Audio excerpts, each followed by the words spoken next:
یانەی سلەیمانی بە هەمان شێوەی یانەکانی تری کوردستان دەستی بە مشقەکانی کرد بۆ خولی پلەیەکی کوردستان.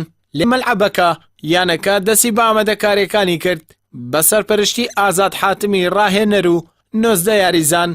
ڕاهێنەری تیپەکەش باز لە ئامادەکاریەکانی تیپەکەی دەکات لەو ماوە کەمەی کە لە بەردەمیاندایە پێش دەستپێکردنی خولەکە. وەکو ینی وەرزشی سێمانی خۆ ئامادەکردنمان دەستمان کردو بە خۆ ئامادەکردن هەرچەند کاتێکی کەم ماوە لە بەردەمانە ئەو کاتێک کە مەسەلەن ئێمە مانگێک و 6 ڕۆژ 7 ڕۆژمان ماوە لە بەردەمانە ئەمە بۆ عادات بۆ فترەی عادات بەڕای من کەمە بەڵام ظروفی نادێکە و ئیمکانەتی نادێکە و ئەو وەزعی کە لە ناو نادێکایە وای کرد تۆزە تاخیر بن لە خۆ ئامادەکردنمان. ئێمە وا کارمان لەگەڵ ئەو تیپا کرد ئەوەی پێشووتر کە بۆ خولی عێراق بەشداریمان کرد درێژخایەن بێ ئێمە بۆ 3 ساڵ ویسمان کار لەگەڵ ئەو تیپا بکەین بەڵام ئەمە ئێسەی کوردستان شێوازێکی ترە بەڕاستی. یاریزانانی تیپەکە باز لەوە دەکەن کە ماوەیەکی زۆرە بەبێ هیچ مەشق و ڕاهێنانێک دانیشتون.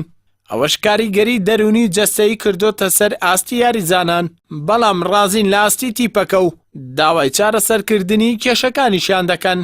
لە بەتاکی ماوەیەکی زۆر ئێمە دانیشتوین تاسیرێکی زۆری کردۆتە سەرما هەم لە ڕووی دەرونیەوە هەم لە ڕووی لیاقە و چۆنەڵی شێواز یاریکردنمان تاسیرێکی زۆری لەسەر بڵێ. ئێمە وەکو یانە سلێمانی ئەو نزیکەی هەفتەیەکە دەستمان کردو ئامادەکاریەکان تا سەر ڕادێکی باش سەرکەوتوین تری وادارین ئەو کێشانش چارەسەر بکرێت کە هەمانە و بە هیوای ئەنجامێکی باششەڵە. بەشێکی تر لە یاریزانانی تیپەکە باز لە ئامانجی خۆیان دەکەن لە خولی پلەیەکی کوردستان و لاستی تیپەکەشیان ڕازین بۆ پێی پێک هاتەکەیان بەهێنانی یاریزان بەهێز کردووە.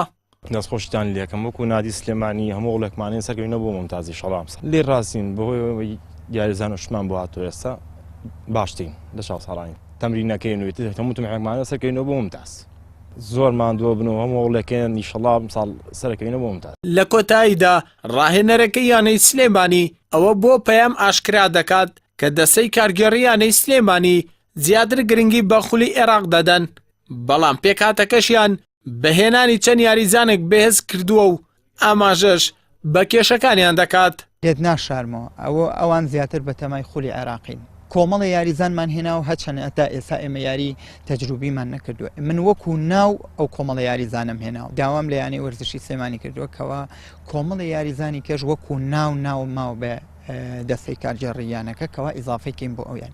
وەڵاهی طبعاً کێشەی گەورە و سەرەکی لایەنی مادیە ئەم ڕۆگەورەترین کێشە لە یانەکانە بۆ هەموو تیپەکان لایەنی مادیە. بڕیارە سەرەتای مانگی داهاتوو یاریەکانی خولی پلەیەکی کوردستان دەست پێ بکات و یانی سلێمانیش لەگەڵ یانەکانی ئاشتی و هەڵەبجەی شەهید و شەهیدان و دەربەندی خان و هەروەها سەی سادق یاری دەکات.